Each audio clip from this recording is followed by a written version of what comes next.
Bom dia a todos e todas. É um grande prazer estar aqui com vocês hoje, moderando essa sessão, em que a gente vai ter o professor Thatcher. Eu vou introduzi-lo agora, apresentá-lo. O professor, ele dá aula na Universidade de Witwatersrand, na África do Sul, é professor titular de Psicologia Industrial e Organizacional e também dá aula de Ergonomia e Fatores Humanos, né? Além disso, o professor preside o Comitê Técnico de Fatores Humanos para o Desenvolvimento Sustentável da Associação Internacional de Ergonomia, é um dos editores da revista Ergonomics, editada pela Taylor & Friends, e vem realizando pesquisas para a construção de modelos teóricos que conectem as ideias sociais e ecológicas para apoiar os fatores humanos e a ergonomia. Agora vocês vão ter um vídeo de 33 minutos. Recomendo a todos que façam as suas perguntas na seção de comentários e que a gente, em seguida ao vídeo, vamos ter aqui o debate com a participação ao vivo do professor Thatcher.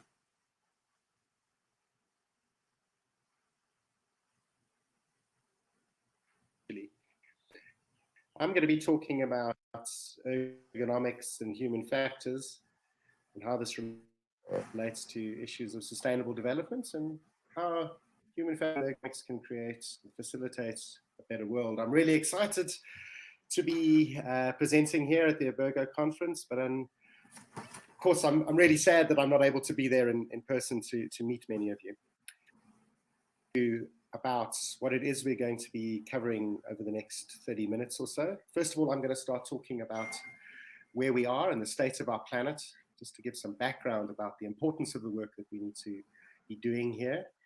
Then I'm going to be talking about what human factors and ergonomics has already done. I'll then talk about some future opportunities. And then by way of closing off, I'll just talk a little bit about the way forward. And here I'm talking about the way forward for our whole profession and not just the really important work that is being done. So what is the state of our planet? How are we, or how are we looking at the moment?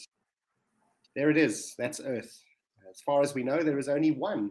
We've now found thousands of other planets and none that we know that actually support life. It's the only one we've got and we need to look after it. If we were to, for example, try to get to our nearest other star, using our current technology, it would take 135,000 years to get there. So this is really all we have. What are we doing with it? If we were to look at the number of Earths it would take to live like the average American, we would need 5 Earths. So if all of us lived like the average American lived, it would take 5 Earths to be able to sustain us. If you think that it's just the Americans that are living like this, if you go down and look a little bit further, the 4th one down is Brazil. If we were all to live like the average Brazilian, we would still need 1.7 Earths in order to be able to sustain ourselves. So we can't even sustain the way of living in Brazil, let alone the way we need to be able to live in the US. So what this means is we need to radically rechange the way in which we look at the world around us. How do we imagine the world around us actually looks? That it's beautiful and pristine. Of ways in which we look at our world are very closely aligned to how we try to represent ourselves on social media like Facebook or Instagram or somewhere like that. These beautiful walks that we take in the very few forests that we have left, by a pond as we contemplate life. That we go and we consort with wildlife. Here in Brazil, go and take a trip down the beautiful Amazon. Endangered animals. Here, the white rhinoceros, of which they are very nearly extinct. Perhaps many of us, particularly those of us who live in urban environments, those of us who are academics, where we can all sit around together as a family and have a happy family and surrounded by all these creature comforts that sit around us. Not like that. All the next pictures that I'm going to show you are actually pictures which I extracted from Brazil. Our forests are not just pristine areas which we can go and walk through. We largely have extractive industries which draw raw materials from the land, usually leaving landscapes like this behind. Generate far too much waste, and our waste ends up in the sea eventually. And so instead of surfing in those beautiful pictures that you see on Facebook, we surf in tunnels of waves that look more like this.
Good morning, bonjour, everyone. Thank you very much for taking the time to listen to this keynote talk at Albergo 2020, the 20th Congress of the Brazilian Ergonomics Society, and the first time it's being done virtually. I'm going to be talking about ergonomics and human factors and how this relates to issues of sustainable development and how human factors and ergonomics can create and facilitate a better world. I'm really excited to be presenting here at the Ergo conference, but of course I'm really sad that I'm not able to be there in person to meet many of you. About what it is we're going to be covering over the next 30 minutes or so. First of all, I'm going to start talking about where we are and the state of our planet, just to give some background about the importance of the work that we need to be doing here. Then I'm going to be talking about what human factors and ergonomics has already done. I'll then talk about some future opportunities. And then by way of closing off, I'll just talk a little bit about the way forward. And here I'm talking about the way forward for our whole profession and not just the really important work that is being done. So what is the state of our planet? How are we, or how are we looking at the moment? There it is, that's Earth. As far as we know, there is only one. We've now found thousands of other planets and none that we know that actually support life. It's the only one we've got and we need to look after it. If we were to, for example, try to get to our nearest other star using our current technology, it would take 135,000 years to get there. So this is really all we have. What are we doing with it? If we were to look at the number of Earths it would take to live like the average American, we would need 5 Earths. So if all of us lived like the average American lived, it would take 5 Earths to be able to sustain us. If you think that it's just the Americans that are living like this, if you go down and look a little bit further, the 4th one down is Brazil. If we were all to live like the average Brazilian, we would still need 1.7 Earths in order to be able to sustain ourselves. So we can't even sustain the way of living in Brazil, let alone the way we need to be able to live in the US. So what this means is we need to radically rechange the way in which we look at the world around us. How do we imagine the world around us actually looks? That it's beautiful and pristine. Of ways in which we look at our world are very closely aligned to how we try to represent ourselves on social media like Facebook or Instagram or somewhere like that. These beautiful walks that we take in the very few forests that we have left, by a pond as we contemplate life, that we go and we consort with wildlife. Of Brazil, go and take a trip down the beautiful Amazon. Endangered animals. Here, the white rhinoceros, of which they are very nearly extinct. Perhaps many of us, particularly those of us who live in urban environments, those of us who are academics, where we can all sit around together as a family and have a happy family and surrounded by all these creature comforts that sit around us. Actually not like that. All the next pictures that I'm going to show you are actually pictures which I extracted from Brazil. Our forests are not just pristine areas which we can go and walk through. We largely have extractive industries which draw raw materials from the land, usually leaving landscapes like this behind. Generate far too much waste, and our waste is up in the sea eventually. And so instead of surfing in those beautiful pictures that you see on Facebook, we surf in tunnels of waves that look more like this, killing the very things that we need to sustain ourselves. This was taken just before the Rio Olympics in Rio, where 65,000 tons of fish just died mysteriously in the Rio Bay. Atmosphere with pollutants, the very air that we are supposed to breathe. We spend vast amounts of our time sitting in traffic, trying to get to our places of work instead of actually working. We burn down our rainforests. world's population lives like this, rather than that beautiful picture sitting around in the lounges. Now, most of this is, most of the interest is settled around the issue of dioxide. And here's just you've probably seen this type of graph beforehand. This one I've taken, it goes back 800,000 years. Now, the reason I've chosen 800,000 years is that's roughly the time that human beings have been a species on this planet, give or take a couple of 100,000 years here or there. And you'll notice that for most of humans' history, we've kept our carbon dioxide levels in the atmosphere below about 300 parts per million. And then roughly about 200, 250 years ago, that all started changing. We started raising the levels of carbon dioxide in our atmosphere until eventually we're actually sitting at levels of carbon which are 411 parts per million. This is taken from data in September 2020, which is the most reliable checked data that I could get my hands on. There's a website there if you want to go and see what it looks like on a day-to-day basis. It does change, obviously fluctuate from day to day. We're currently in a lowering cycle because most of the industry is produced in the northern hemisphere, and what happens in the northern hemisphere is the carbon dioxide levels tend to decrease in the winter times. So we're currently on a lowering cycle.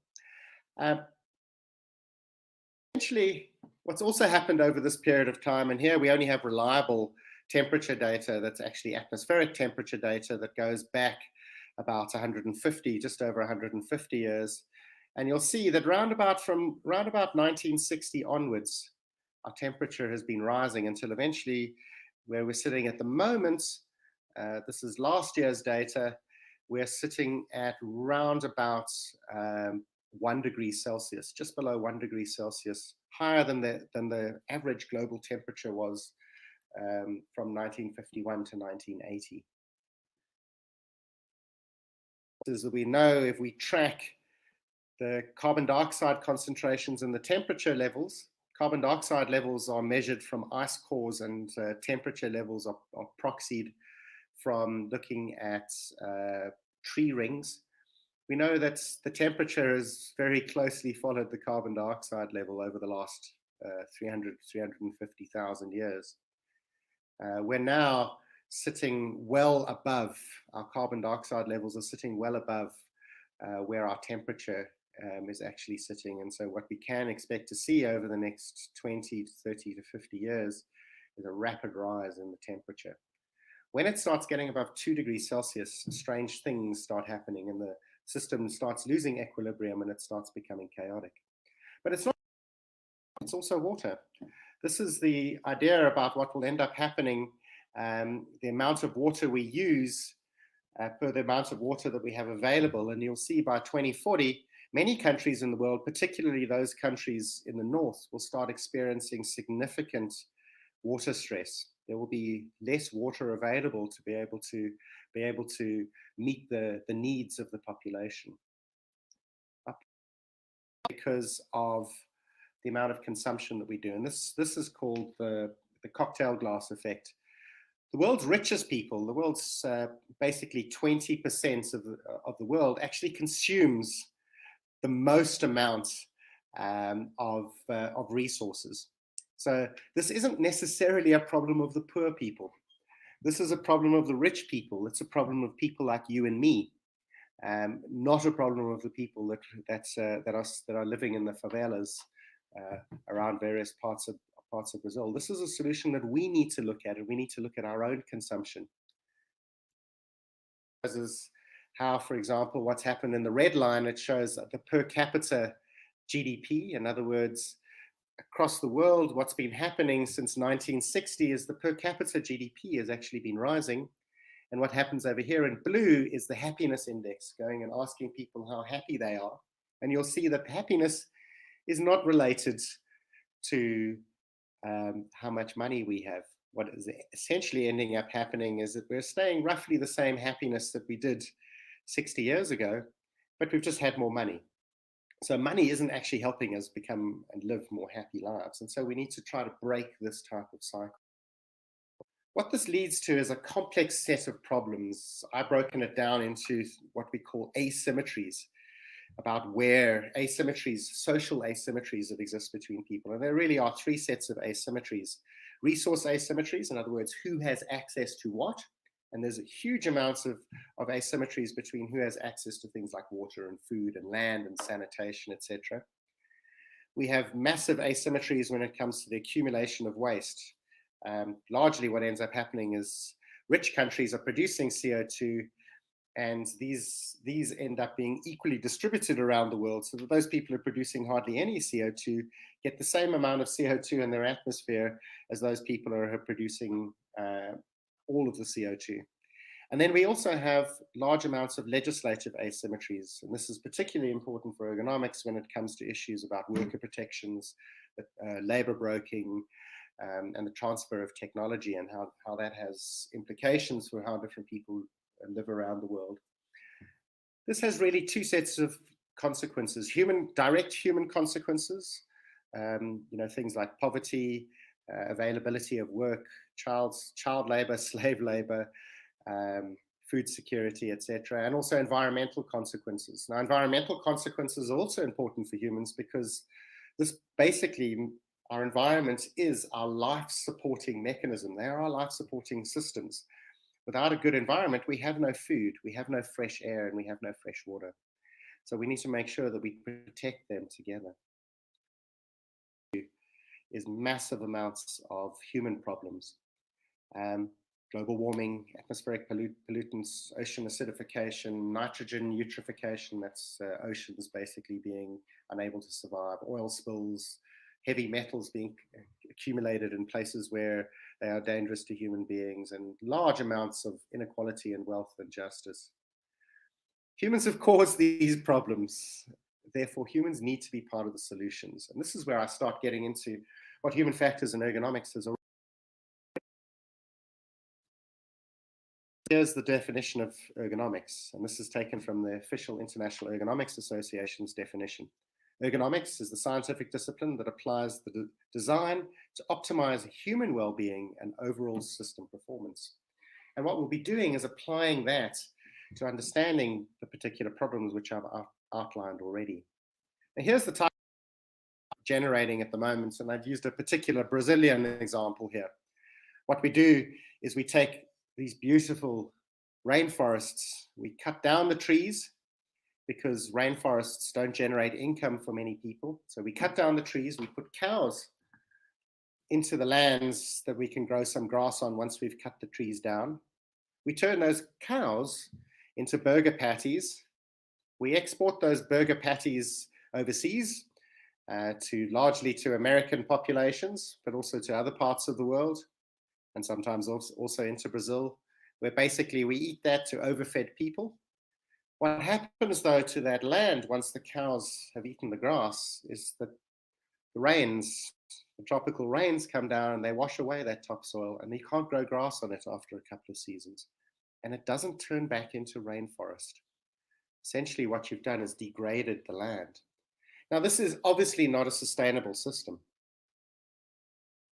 What this leads us to is two different types of solutions that we need to look at. The first solution is what we call mitigation. So mitigation is stopping our resource consumption where it is at the moment. We can do that through designing products and systems that are more efficient and more effective, and using our non-renewable resources. And we can change our behavior to adopt more renewable resources or to reduce our wastage. The second thing that we can look at is adaptation.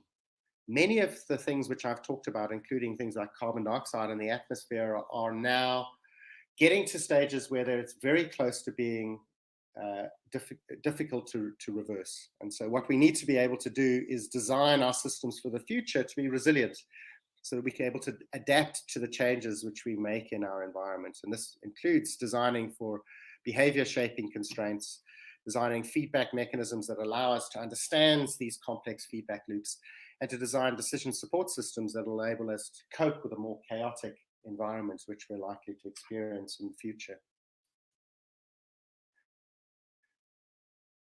How I understand these issues and how I'm going to present them is what we call a nested hierarchy of systems.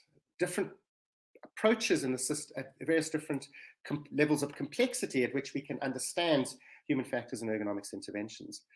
just to show you how this works, at the very simplest level, the smallest circle here, we can look at individual contributions which come from human factors and ergonomics. So that's things like decent work or work-life balance, building up to teams, organizations, and then inter-organizational understanding about what is ending up happening. Which we've been looking at the individual level, are looking at various different ways in which we can help support green jobs, how we can help people in their eco-driving activities, looking at things like biophilic design, reducing our computer consumption and therefore our energy use, the design of clothing to be more sustainable, the design of various different types of appliances so that they can be used in a way which uses less energy or less water, and the design of various different households, appliances, largely to look at reducing our energy consumption. Examples of the things which we've tried to do, including things like improving the jobs of recyclers to make recycling more efficient and less demanding on people, so designing things for carrying recycling, or actually helping with the recycling process, or helping people separate out waste from source. Series of studies that have looked at various different ways of sustainable agriculture, particularly looking at green agriculture. This picture on the right over here shows that we can design beds so that they're actually raised, so that it means less bending over when we have to get down and actually harvest the materials. Green buildings and the hazards which are associated with the design and maintenance of green buildings, so that we can create beautiful places for people to work and be closer to nature. Places of eco-driving vehicles, electric vehicles, so that we can show more efficient driving. How we can, so for example, at the bottom right over there, the brake coach, which teaches you how to save energy during your braking processes so that you can actually drive further on a single. And of course, the design of various different types of energy to help us, or energy provision systems and interfaces that help us understand how we use energy, and therefore can help us use energy more efficiently. A series of studies that look at various different things at group level. So here we're looking at whole systems, so organic farming systems. So for example, where does the organic farmer get their raw materials? Where do they sell those raw materials so that it doesn't need to travel far to be distributed? We look at computer consumption at group level. So in other words, how, for example, in an organization do we save energy use? The design of appliances to be used at public level rather than just at individual level. And the design of household appliances, again, that are used at the group level. Level, we've been looking at a range of different things that will help us understand how to interact with our environment. It starts with looking at different ways in which ergonomics can be involved with lean manufacturing. There are studies which Patrick Waddison has done on looking at retail and energy efficiency, looking at organizational energy management systems to make sure that whole organizations manage their energy in appropriate ways, looking at eco-driving systems to how do we provide energy supply stations around the country, for example, to make sure that more people will start using electric vehicles, which can end up being more efficient. How do we change organizational culture to become more green, to have a more green-based culture? How do we design green buildings to be able to look after the whole organization? I'll look at some of the which various people have looked at. This is some of Patrick Waddison's work at Tesco's, looking at designing green retail systems. A lot of work has been done. Ash Janade has been looking at lean manufacturing systems, done on activity-based working, some of which has worked and some of which hasn't. So in other words, how do we move from a way of sitting at an individual desk to be able to move everything electronically online so that we can use less paper, are some of the things which we've looked at. So interventions which have tried to look at understanding ergonomics across organizations. So looking at the work which Klaus Fischer has been doing on supply chain ergonomics, the work that's been done in Malaysia on river water management across the whole river, land use and forestry management. So this is some of Felipe Mayer's work in Chile, looking at the design of appropriate land management that also includes local work opportunities. Dave Moore and Dave Chapin have also done some work here in New Zealand. And looking at responsible consumption as a society, in other words, designing products that encourage whole societies to use responsible and sustainable use of products and materials. There's also some work which has been done. Anthony Hillard has been looking at some work on how do we integrate renewable energy into existing fossil fuel energy. What it does is it creates a large amount of complexity in the system. People like Mishkati and Tabebe have been looking at the issues about desalination and nuclear power plant interactions within the Arabian Sea. And there's all sorts of inter-industry collaborations for sustainability. And I'll use a Brazilian example here to show you some of the work. This is Anthony Hilliard's work. What he's been doing is looking at the design of energy distribution management systems to take into account renewable energy. What happens with renewable energy is it's only produced at certain times, unlike fossil fuel, which can just basically be burnt on demand. Very often the demand's at night. And what happens with many of the new renewable energy, let's say, for example, solar, the sun doesn't shine at night. So how do you manage these variable loads, and how do you integrate that complexity into the design of these distribution systems? Beautiful example. It was presented at the IEA 2012 conference, which was in Brazil.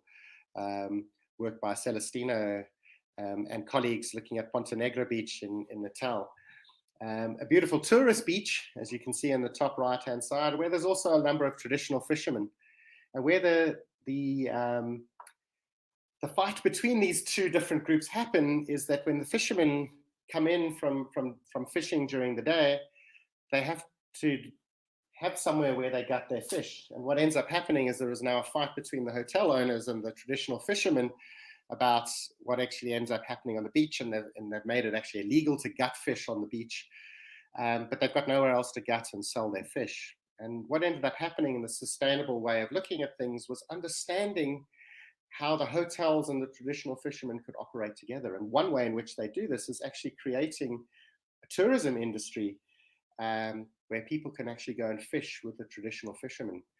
So in other words, what you do is you create income for the traditional fishermen, you create a type of sustainable tourism for the tourists, and actually a better understanding between these two different competing industries, the fishermen and the hotel industries.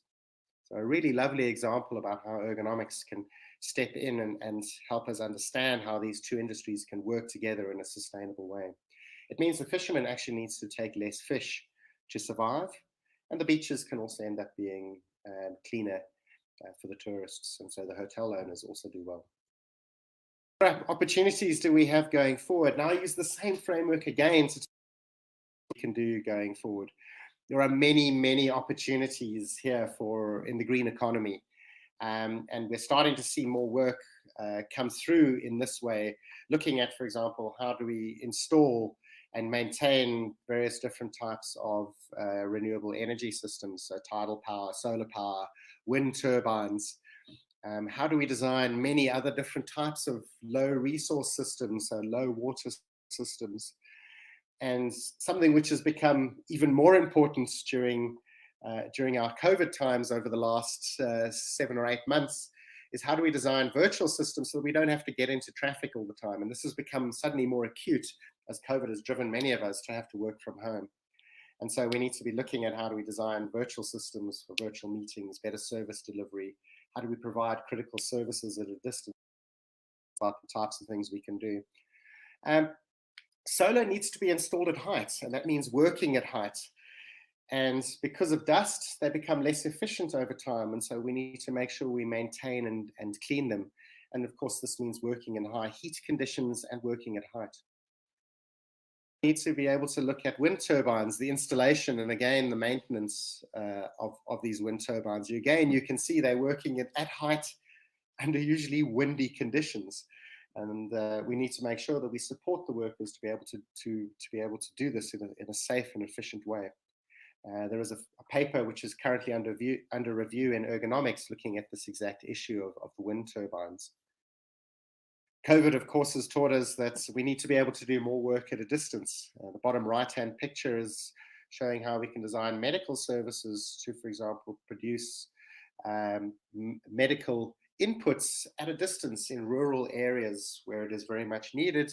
And under COVID times or pandemic times, how do we provide these essential resources to other people in a way that is efficient and can do this in a sensible way? We can also look at the way in which organizations are changing. What's happening now is we're seeing the rise of the gig economy, 0-hour contracts, the change of decent work as people seek more and more precarious work and informal work in order to be able to survive. And of course, distributed team functioning has also changed because of COVID-19. And we need to make sure that the systems that we have at the moment are not actually functioning appropriately. And we need to make sure we can get them to function more appropriately.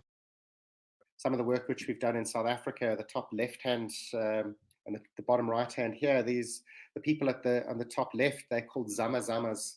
They are illegal miners. What they do is they go down into abandoned mines and they work underground without any support, sometimes staying and living underground for months at a time, trying to extract what little gold they have. How do we support these people?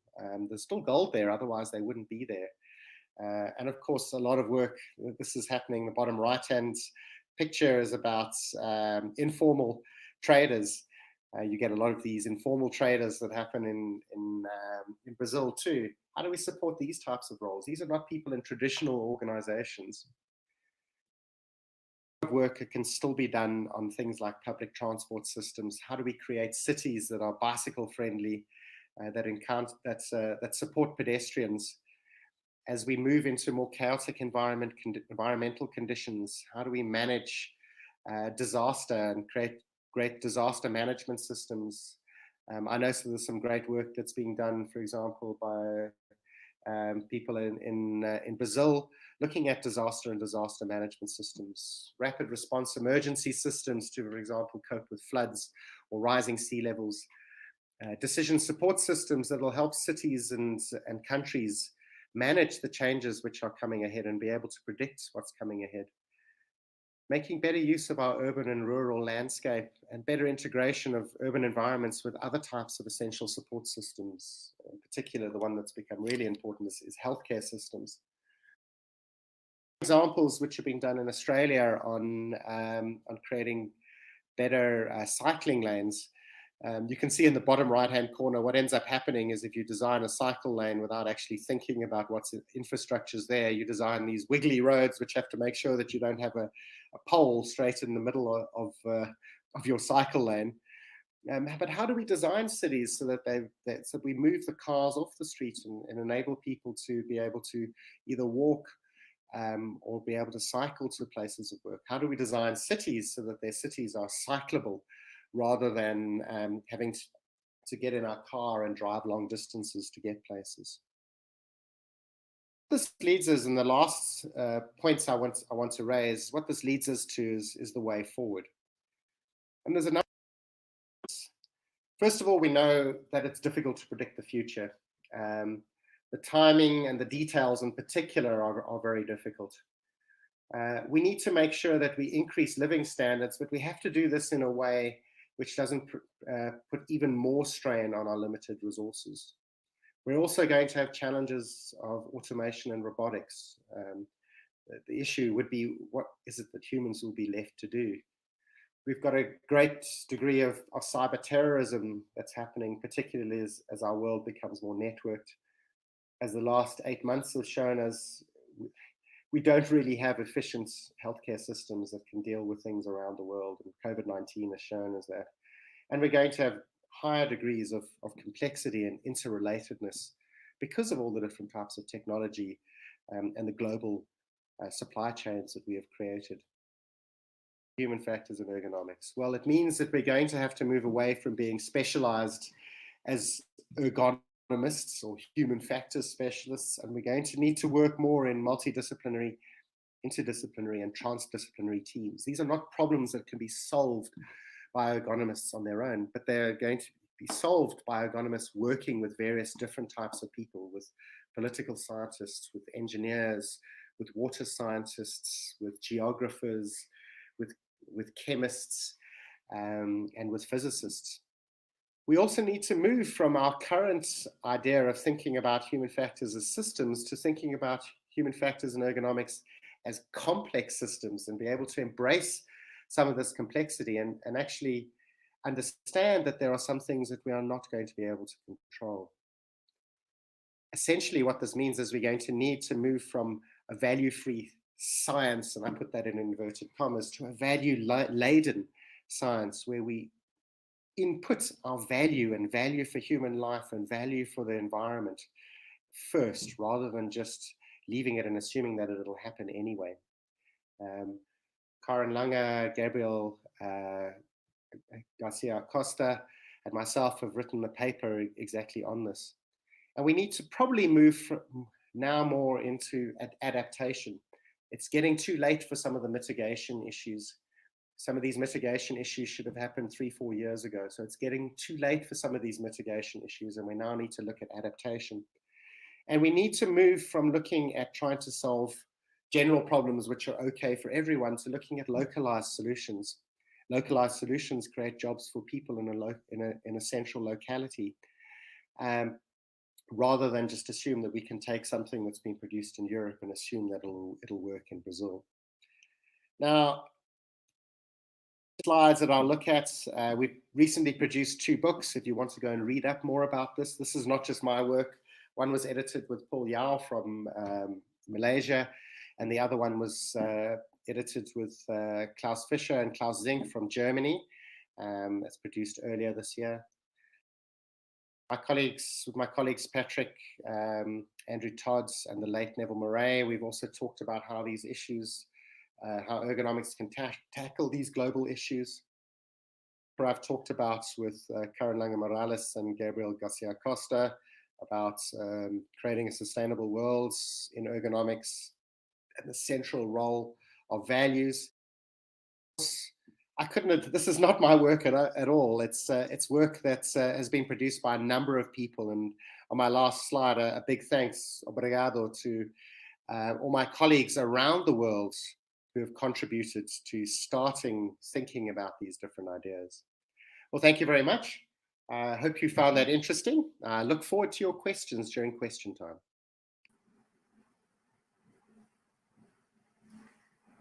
Thank you very much, Andrew, for this insightful presentation. We have some time for questions.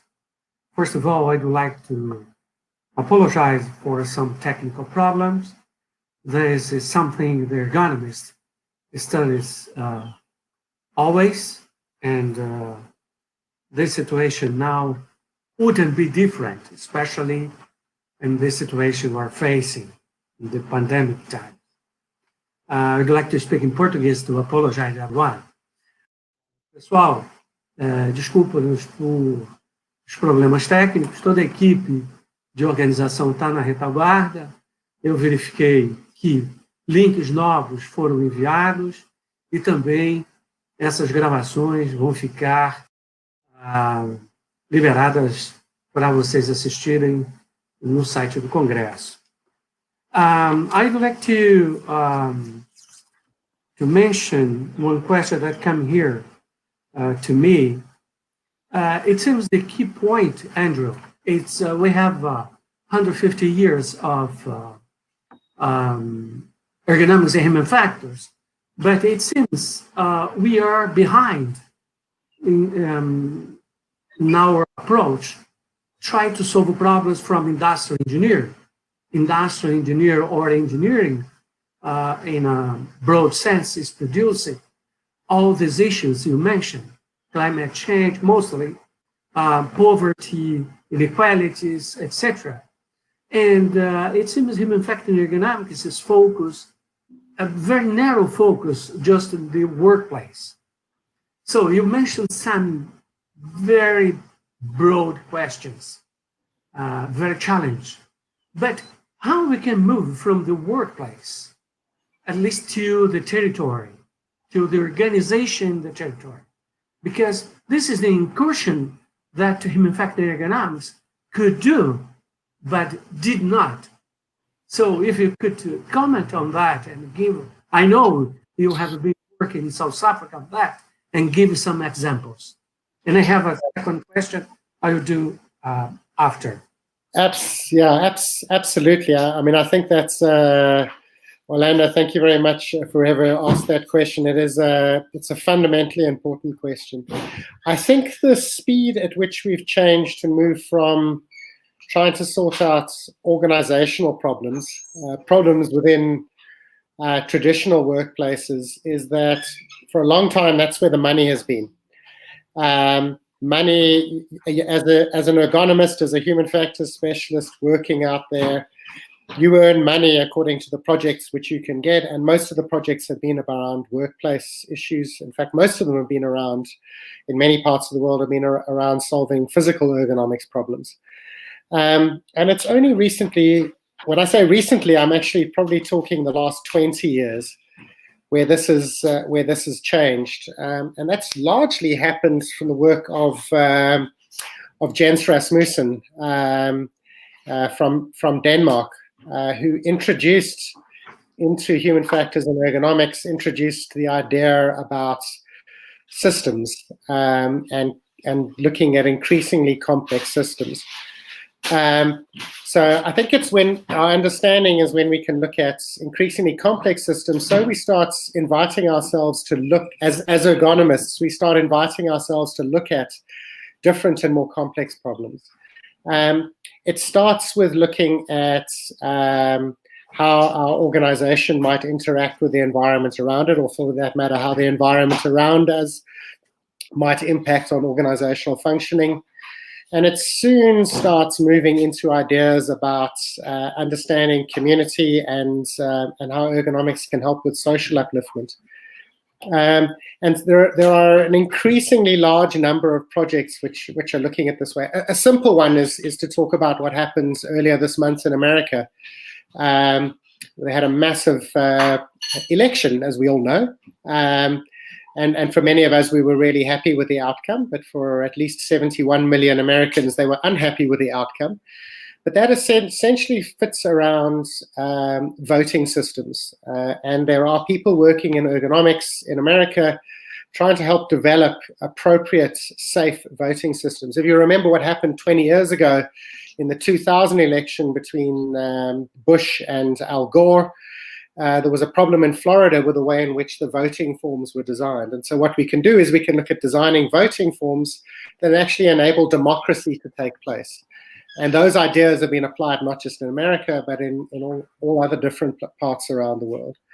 Some of the work which we're doing in South Africa at the moment looks at applying human factors and ergonomics ideas to design sustainable greywater treatment plants that can be used in these sort of informal or unplanned settlements, equivalent in South Africa of a favela in Brazil. And where there is fresh water, but there is nowhere to throw away your wastewater. And so we're looking at designing wastewater plants, wastewater treatment systems that will be able to integrate into these areas. Now, what has changed recently is actually, I think anyway, is the funding system.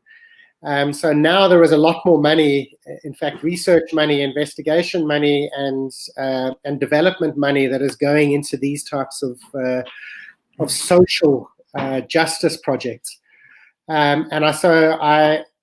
What it means, though, is that many people who are working in the ergonomics area need to start upskilling themselves to start getting into these social justice projects. The one advantage I see of working in a social justice project is this is not just about making a few people in an organization happy. It's about helping the poorest of the poor, the most disadvantaged peoples in our society, and helping them join the rest of mainstream society, but in a way that is sustainable for all. And it's not about just helping them, it's about using ergonomic methods to get them to help themselves. And I think that's been very valuable. That's a long answer to your question. Sorry, Jose Orlando. No, thank you. Thank you. Please take your time. We have another question that just arrived. Is like, you mentioned in your presentation, happiness index.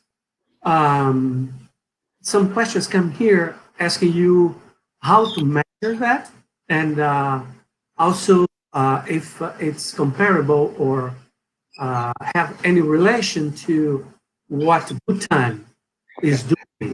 So, okay, as you know, yeah, it's very, very popular, right? Yeah, I saw that question in the comments. So how global happiness is measured is not as sophisticated as what happens in Bhutan. Bhutan has rejected the normal indexes that capitalist societies use. Capitalist societies might use things like gross national product and gross domestic product. In other words, how much do we produce and how much money do we make? And they've created a metric which is called the gross happiness index, which is really just a way of determining how happy people are. But their measure is much more sophisticated than in that graph that I showed earlier.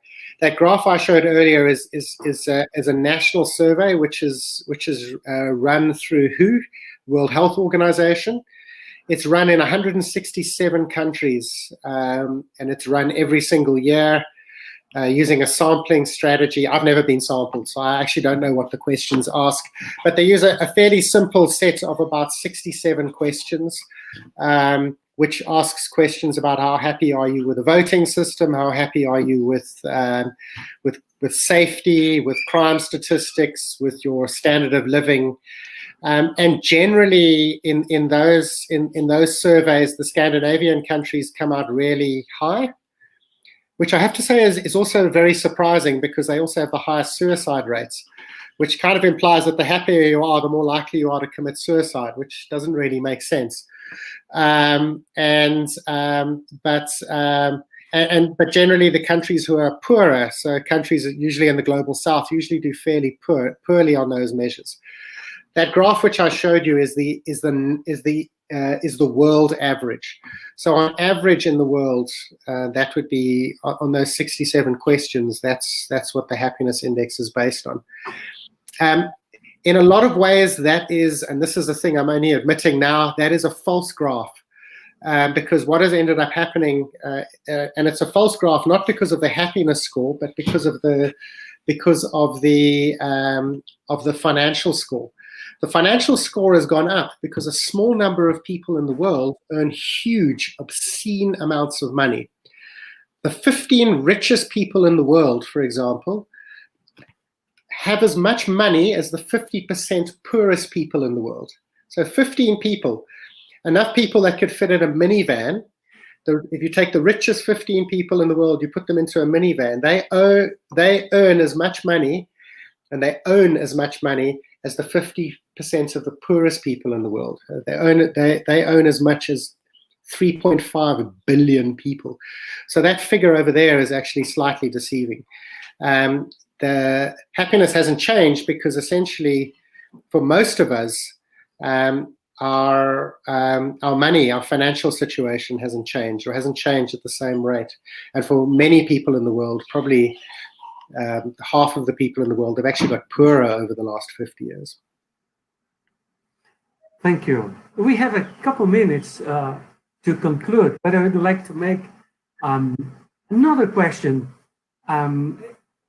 It seems to you that ergonomics and human factors now is waking up to study the collective work, the collective approach. Why it takes so long for ergonomics? Because it seems it's really interesting. You talk about that I can summarize in 4 words. So ergonomics is a result of the monies finance the research.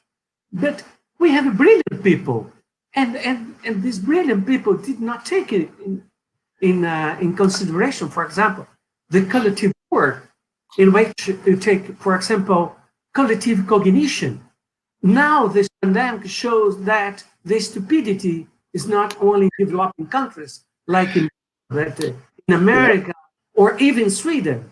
So what's going on according to, I know you studied since a long time, cognition, it's your field, how you could give some words about that? I know this is a challenging question, but please, feel free to comment. I mean, it's an interesting question. It's an unfair question because you also know the answer too, because you've also been working in this area your whole academic life. I think the main thing is that cognitive work is really difficult to study because we don't have proper tools to be able to measure cognitive work reliably. There's very few reliable tools that we can use to just measure, for example, mental workload, or our situation awareness, or our complex decision-making processes. And that's because our human brain is more sophisticated than the instruments that we have. Whereas it is a lot easier to firstly see physical processes and to see social processes. So even if we can't measure them exactly or to the amount of exactness that we want, we can.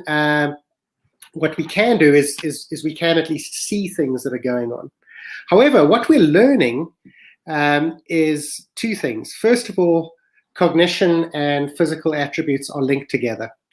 So the way we think and the way we move, for example, are related to one another. Sometimes the pain we feel isn't actually physical pain, it's actually mental pain, but it manifests as physical pain. In the same way, physical pain will impact on our mental processes. Just think about this very simply. If you're sitting on a chair which is very uncomfortable, it's very difficult to do a difficult thinking task. So the physical will affect your mental. So I think that's the first thing, is we understand how these two things are related to one another. And the second thing that's happening is technology is driving us to understand that things are becoming less physical and more mental in the type of work that we're doing. So, for example, in mining operations, we don't see as many mine workers with hand tools digging in mines anymore. It's a lot more machine-based. And now, so instead of the physical attributes, we need to move about how do we understand the machine and get the machine to operate properly. And we're seeing even more changes as we start to move into issues about robotics, and particularly social robotics, and artificial intelligence and artificially intelligent systems. We have to start asking ourselves questions fairly soon as a discipline of ergonomics about how far do we want to take this technology? At what point must we turn around to the engineers and say, actually, that's enough now. You are stopping to create physical problems, but you're now starting to create mental problems. And as we know, we also create social problems. The more AI and automated systems we have, the fewer people actually end up having jobs, or the higher the skill level needs to be for us to enter jobs. So we need to be careful about that. And that's also something which we look at in the idea about sustainable work. The more we have to ask ourselves some very serious philosophical questions about what are we doing. Yes, it's very clever for us to be able to develop intelligent AI that can replace all the things which humans used to do, but we have to ask our questions: why? Why do we want to do that? Why do we want to take away something which is so fundamentally important to human beings, and that is to feel valued for the work that we produce? And why would we want to take that away from every single worker that is out there? I'm not saying that there aren't advances that we can do, but we have to start also asking ourselves these types of philosophical questions. Thank you very much, Professor. We have lots of comments we'll release to you for your response, because our time is run out. And I'd like to thank you a lot and apologize for some technical problems. Okay, so very insightful, and I'm sure we can continue to talk and discuss. I'm sure we can have much more discussion on this domain. We can have more webinars on BRICS network and Volva, ESA, and other BRICS country societies, because we are part of this big, as you said, global South. And to conclude, just to mention some brief comments, people are very happy you mentioned ergonomics. In fact, there is a bundle in size needed to work in cooperation, for example, with the public health mentioned by Professor Frida, and to put together not only, as you know, physical ergonomics, but psychosocial and collective cognition and geography and so on, the sciences in the territory. I'm happy to moderate this session, and I'm sure everyone had a very nice time. And so I would like to thank you, everyone. Obrigado. Thank you very much. See you next. Thank you. Obrigado. Thank you.